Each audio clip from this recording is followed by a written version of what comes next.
Right, Austin, let's have a crack at this this little training exercise that hopefully will be of use to anyone who watches this. Kind of might be your colleagues, might be your friends, might be other people in business. But the subject of this video is really about delegation, isn't it? Yes. And delegation is a master skill of leadership, I would always say. And there's often people hang on to stuff that they shouldn't be doing, and then they don't have enough time for the stuff they should be doing. So I know that you've gone through a process of really kind of looking at your role and what you do, and you've become a master delegator and really effective in that way. So do you want to maybe just give us a bit of background as to what we're trying to actually do here and why it all came about? Okay, Alan. Thanks for that. Yeah. Interesting how you put a master of delegate and you put the question around the delegation. A term which I use, and I'll probably refer to it later on, is HABU. And I was taught HABU a number of years ago, and it's called highest and best use of your time. And that's where we get the four quadrants of urgent, not urgent, important, and not important.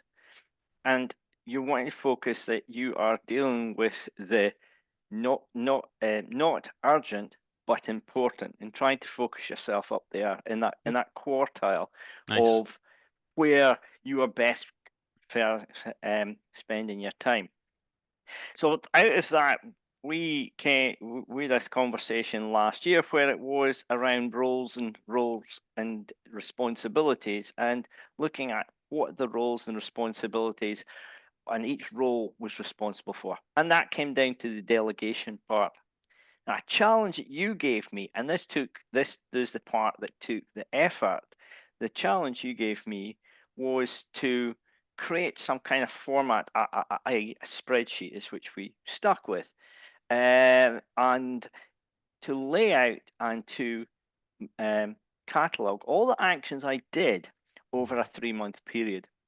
Now, that was a huge challenge because, like many other leaders and business owners, or anybody who's got a role in the business, there are a number of actions and functions which you have to do, and then there are a number of other actions and functions you get asked to do, and it all blends into itself, and you have the best of intentions to get things done, but there are more often than not a number of those tasks and roles which you get led into or you Hmm. inherit, and Hmm. you purely do it by accident rather than by intent. Hmm.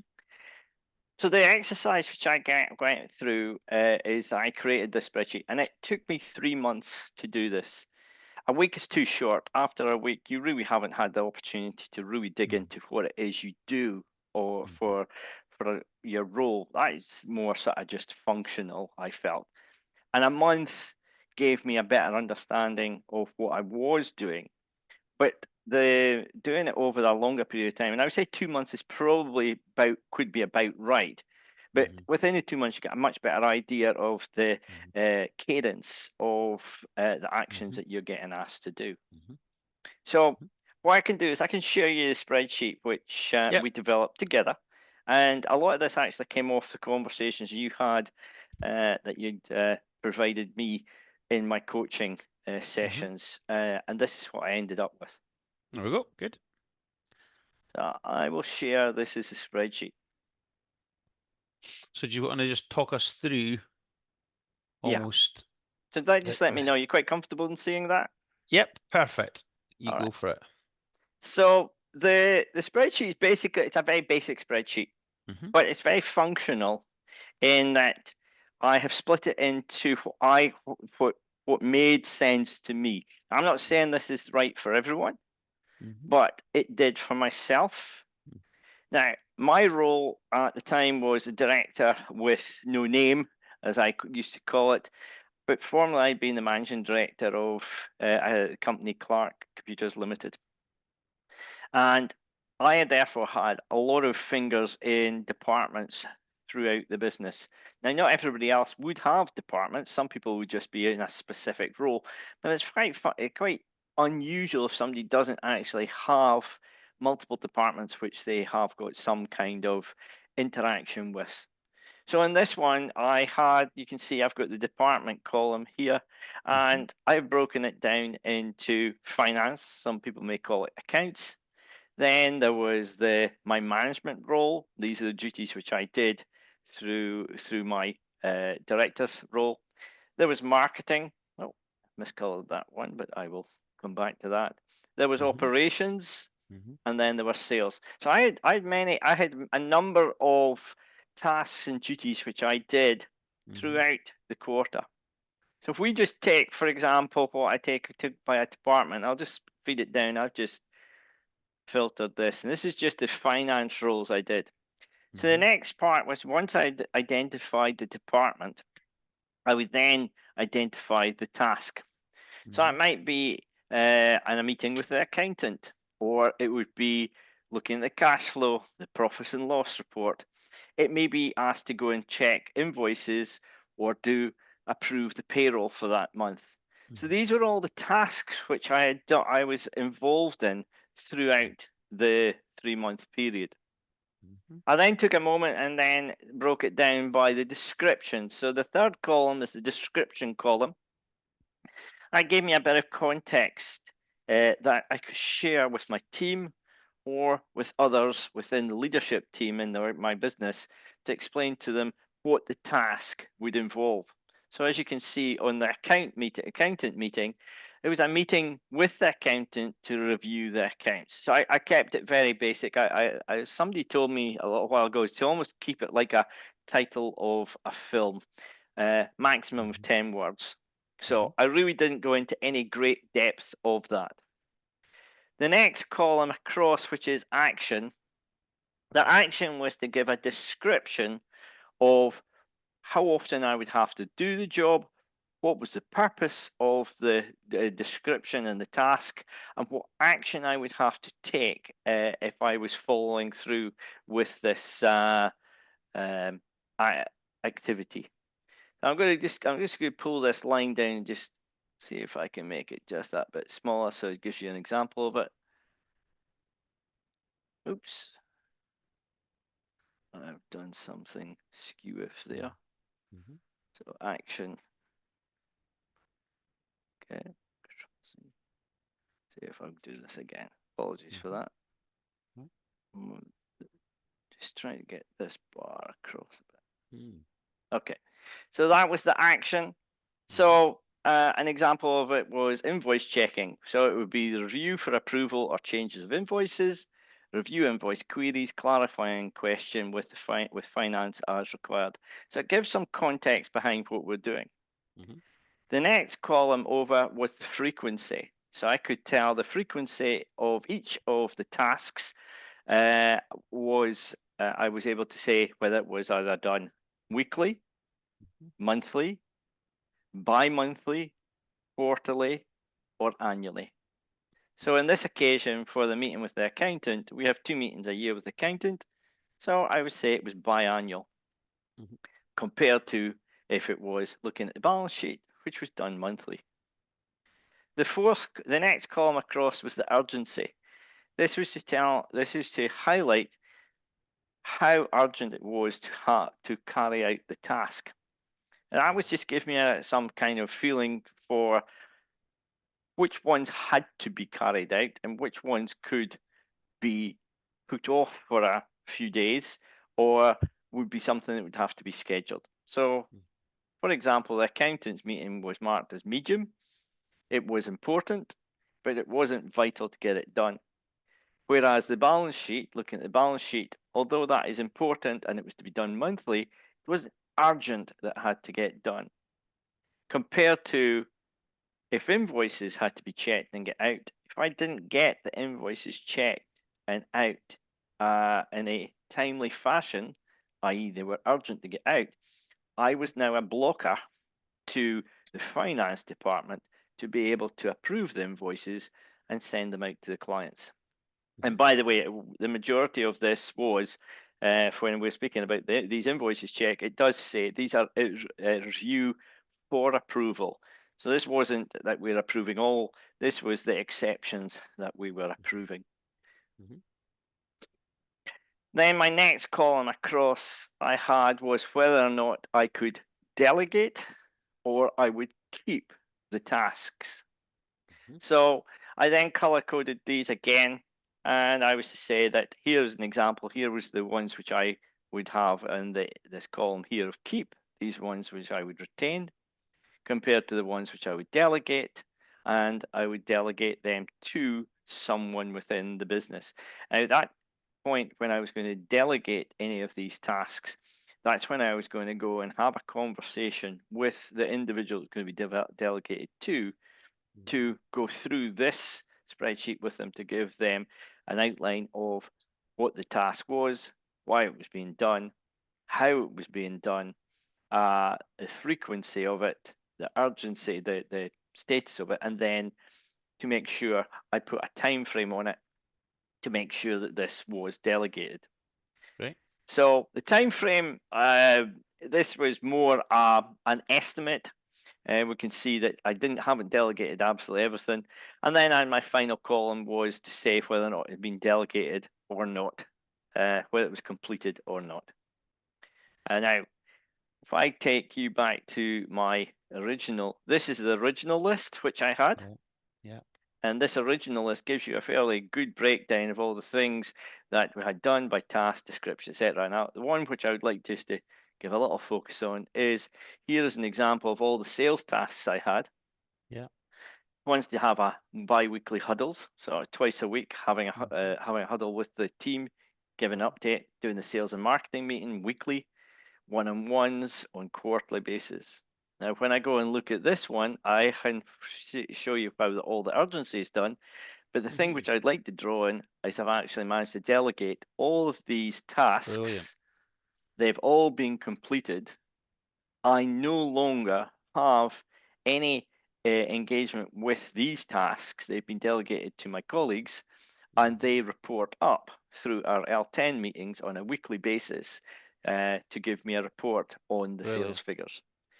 So that's just a bit of that's almost like a real roundup of how I managed to create this process where Brilliant.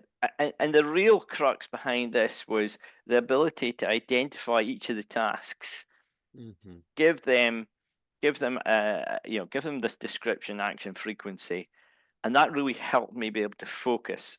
The big benefit out of this has been I have now been able to release a lot of the time which I was spending on these tasks to others, and I've given them the responsibility, and they've taken that on board. And I'm actually wondering what I'm going to do each week. What a nice place to get to. Now, just out of interest, scroll if you can, please, to the column that has the delegation. Okay. Right, and then if you could just filter by the yeses on delegate, please. And this will show us the extent of the tasks that have been delegated. And I suppose there you go. I don't even know how many that is, but it's a huge amount. It must be 20 odd. 28 out of 39 Is that right? tasks. Wow. Okay. I was able to delegate. There are two which I've got. I show which I've got. There's a bit of dubiety around it, but out of 28 actions, I've basically got two here. Great. That I can't. We have decided it with internally that I will both attend these either L10 meeting, which is this line here, but we've identified I delegate it, but I still have an input to that task. But the beauty of it is being able to actually identify that. Yeah. Absolutely superb. So I'm going to just stop our sharing, if that's okay, just now. Absolutely. And I guess really just to say, like, blooming well done. Oh, can you maybe stop us? Blooming well done for going through that process. Diligently, as you say, you've taken a few months to actually, get a good breadth of everything that you do. But the way that I suppose that you've been able to effectively delegate that off every single thing, as opposed to just chucking it over, to someone else and saying, crack on with that, good luck.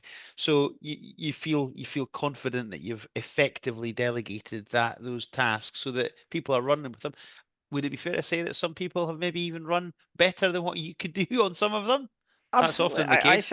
I think in some ways, I was listening to somebody speaking about this today, that Mhm. often the leaders within an organization can actually be the blockers. You know, Yeah, I know. I'm hiring very smart people. Hmm. We as a company are hiring very smart people, Hmm. and it can be the case where the leaders can actually get in the way Yeah. of of, of enabling the team. You know, there are all sorts of different types in an organization. I always remember somebody telling me about the monkey, lions, camels, and turtles. Hmm. And one with the lions was explain what it is you're trying to achieve. Tell somebody what good looks like. Hmm. Get out of the way and let them go and get on with it. Hmm. The idea of micromanaging teams doesn't sit well on me. It doesn't sit well on teams either. You know, asking them for to check in with you every day of the week. We would clearly have either given the task or given the description or Hmm. explain what good will look like. But otherwise, why would you be doing it? And I felt that that was what here. Somebody gave me a word was abdication of responsibility. Hmm. And that stuck with me, Hmm. that the last thing I wanted to do is just, hey, I'm just going to dump and run. And that abdication of why the task's been passed on to the person. Now, we took a bit of time to go through each one of these and agree whether or not they would be delegated or they wouldn't be delegated. And then we took the time to actually work out who they would be delegated to. Hmm. And as that process went on, we actually had to have the conversation with each task, is to make sure that the person who was going to take on responsibility of that task knew why and what the purpose was, and not that they were just being given extra duties to do Yeah. for no reason. There was that would have been counterintuitive. Well, you know, the way I've kind of listened to what you've said there and the way you've gone through this is the old phrase delegate to elevate, which you know very well, Austin. Yeah, And it's this idea of you've been able to delegate stuff that you definitely could do, but actually people can then step up and then they grow as they start to take on bigger responsibilities. And guess what? You also get to elevate because you get to focus on other stuff, the stuff that you're better able to do, and it will ultimately be good for the business and the role that you perform, and yeah. also getting on the golf course as well with that nice golfing jumper. Thank you very much. Yeah, I, you know, empowering your team is an important challenge. I'm trying to remember the book, and it gives. In fact, it's in a book called Traction, and lo and behold, look what I've got here sitting on my desk, Very good, the good Book of book. Traction, and it says in the book there, or it gives some guidance, and I've always remembered this one, is you should look to make yourself redundant. Hmm. You should look to do less, do more with less. And you should look, and I can't remember the third one right at the top of the head. Can you help me out there? I But know. there's a third one. I think it's around is to focus on driving growth and profitability in your There you organization. go. But you should look to make yourself redundant. There's the Yeah. idea of constantly the growth has there's growth means you have to grow, and that means you might not always be doing the same thing. So Hmm. just holding on to tasks and duties because you've always done them goes back to my phrase earlier, might not be the highest and best use of your time. Hmm. Now that is a nice way to wrap this up. So I think you've done that exactly perfectly. And now hopefully you are spending your freed up time on things that are highest and best use of Austin Clark's time. Nicely Uh, done. Thank you very much, Alan. As I say, this is all credit to conversations we've had with yourself. And I don't think I would have actually have done that process if I hadn't had somebody to give me a bit of counsel in getting it done. Well, it's been a pleasure. Well done. Thank you, Alan.